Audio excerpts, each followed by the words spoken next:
Good morning viewers, কেমন আছেন সবাই? আশা করি ভালো আছেন। রাজগীত কিচেনে আপনাদের সবাইকে স্বাগত।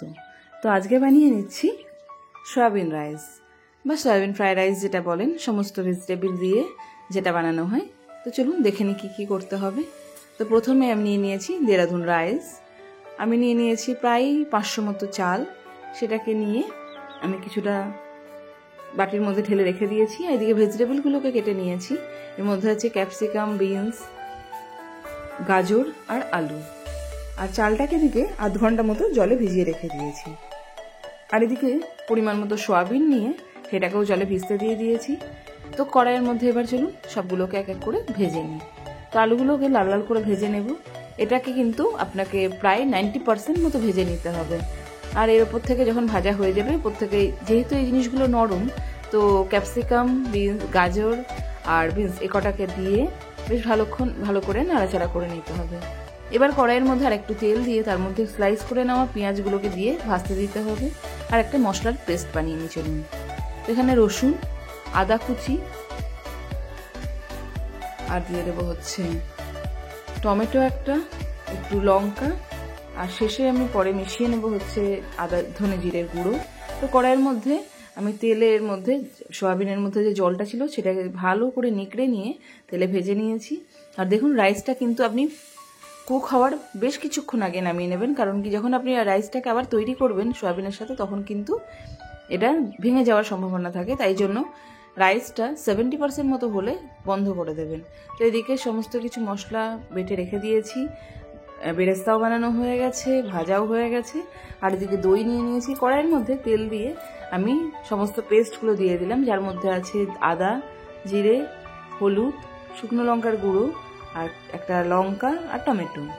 সমস্ত কিছু দিয়ে দিয়েছি দেখুন একে একে।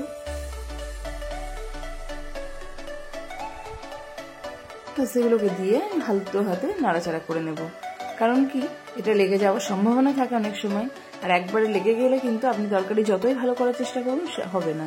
তো সেই কারণে সমস্ত নেড়ে একদম 1 চিমটি মতো গরম মশলা দিয়ে দিয়েছি। আর শেষে দিয়ে দেবো বেরেস্তাটা। বেরেস্তাটা দিয়েও বেশ কিছুক্ষণ নাড়াচাড়া করার পর যখন দেখুন তেল বেরিয়ে এসছে, ওপর থেকে দিয়ে দেবো ভেজে রাখা ভেজিটেবলগুলোকে।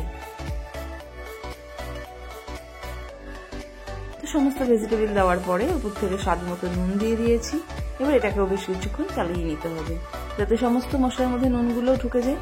তো দেখুন রান্না কিন্তু আমার প্রায় রেডি হয়ে গেছে, তেলও বেরিয়ে এসে। এই অবস্থায় দিয়ে দেবো আমি দইটাকে আমি ফেটিয়ে রেখে দিয়েছিলাম যাতে ভেঙে না যায়। দিয়ে পরে দেখুন দইটা দেওয়ার পরেও কিন্তু বেশ মশলাটা কষানো হয়ে গেছে। যখন 100% সবজি রেডি হয়ে গেছে, ওপর থেকে সিদ্ধ করে রাখা চালটাকে দিয়ে দেবো একটা লেয়ার, আর উপর থেকে দিয়ে দেবো একটা লেয়ারের উপরে ঘি। চলুন ঘিটাকে দিয়ে নিই। আচ্ছা, ঘিটা দিলে কিন্তু স্বাদটা বেশ ভালো লাগে। আর এর উপরে দিয়ে দেবো একটা লেয়ারের উপরে আমার কুক করা যে মশলাটা ছিল বা রান্না সবজিটা ছিল সেটা। তার উপর থেকে আবার আমি কিছুটা চাল দিয়ে দেবো এবং আবার ঘি দিয়ে, এবং পরিমাণ মতো যদি নুন কম হয় বলে মনে হয়, আমার কিন্তু নুন 100% কারেক্ট আছে, তাই জন্য এটাকে দিয়ে জাস্ট একটু নাড়াচাড়া করলেই রেডি হয়ে যাবে। কারণ কি আমার চালও প্রায় রেডি ছিল, সবজিও রেডি ছিল। তো জাস্ট চালটাকে দিয়ে একটু নাড়াচাড়া করে নিলেই আলতো হাতে দেখুন একেবারে ঝরঝরে আর একেবারে সুন্দর, কোনো রকম স্টিকি ভাব নেই কিন্তু রাইসের মধ্যে। দেখছেন ছাড়িয়ে দিচ্ছি, তো রেডি হয়ে গেছে। তো ভিডিওটা যদি ভালো লাগে তাহলে একটা কমেন্ট অবশ্যই করবেন। তো সয়াবিন রাইস কেমন লাগলো আপনারা আপনাদের মতামত অবশ্যই জানাবেন। আপনাদের মতামত আমাদের জন্য ভীষণ জরুরি। তো চলুন এনজয় করি সয়াবিন রাইস। রেসিপিটা ভালো লাগলে অবশ্যই একটা সাবস্ক্রাইব, লাইক এন্ড কমেন্ট করে দেবেন।